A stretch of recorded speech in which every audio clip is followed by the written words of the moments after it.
Okay, so today we're going to work on markers, as in ground markers. Now you've got to be careful about what you actually want from this behaviour. So for me, what I expect my dog to do, we use this a lot in film and TV work, is when you say mark, they go to a certain place and they stay in that certain place. If I go another mark, they go to the next mark that they see. And basically you start with something really big like an ice cream lid, then go to a jar lid.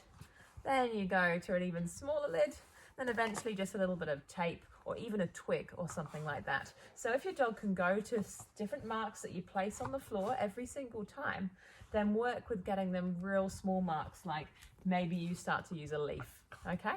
All right, so how we start doing this is I want them to stay on this, remember, is I want 2 paws on this object. So I'm going to start off by literally putting it to the floor, yes, and rewarding with 1 paw on.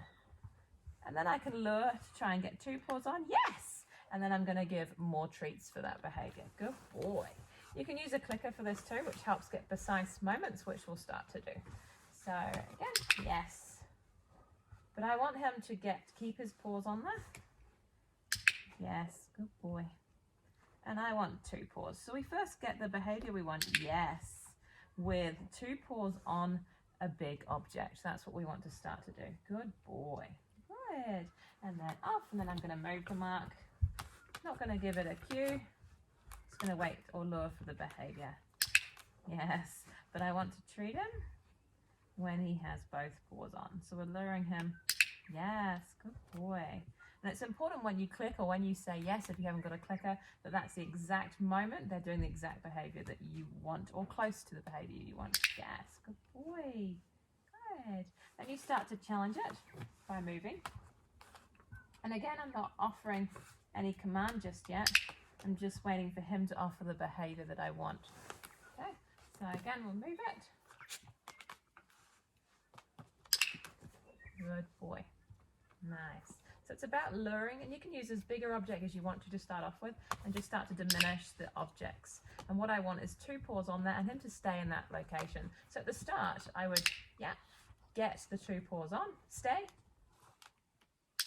Then I can even put that word in, stay, just so they understand that's exactly what I want. Okay, good. And okay is my release word. Good boy. So again, we get the target mark. We put it on the floor. The behaviour I want is both paws on there.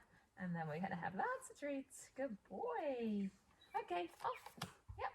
And then again. Yes. And then you start to challenge that by getting some distance too.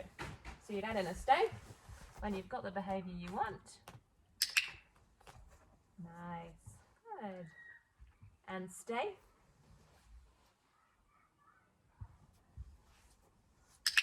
Yes, good boy. Stay. Okay. Good boy. So then we're going to do some distance on it, and I'm going to put a word to it. Mark. Good boy. Good. Okay. Good. Nice. And we're going to try again. Mark. It's a bit slippery, huh? And I'm going to walk away, and he should be staying in that position. Nice. Good boy.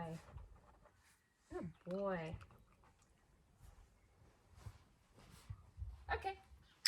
Yes.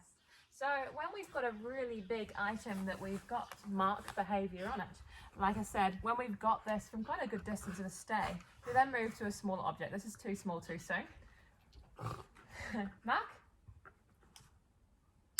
Yes, and obviously you can't put his paws on it, but either side of it, that is exactly what I want. And again, we'll do the same thing. Stay. Okay. Good. Nice. Mark. Yes, good boy. And okay. Yeah, nice. And then you can start to have lots of fun with this by putting different marks out. So, mark. Yes, good. Other mark.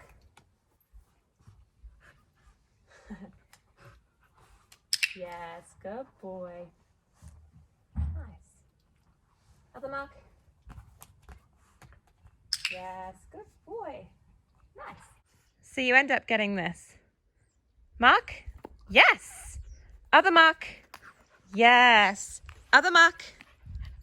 Yes. Good boy. Good. And so on and so forth. So much so that you can get to a bit of tape that's on the floor, or you can get to a leaf. And I want you to put them in many different places around the garden and see how many markers that you can actually get your dog to go through. And yeah, I'd like to know if you can, because we use a lot in film and TV work. So if your dog can do that, I'd like to know. Let me know in the comments below.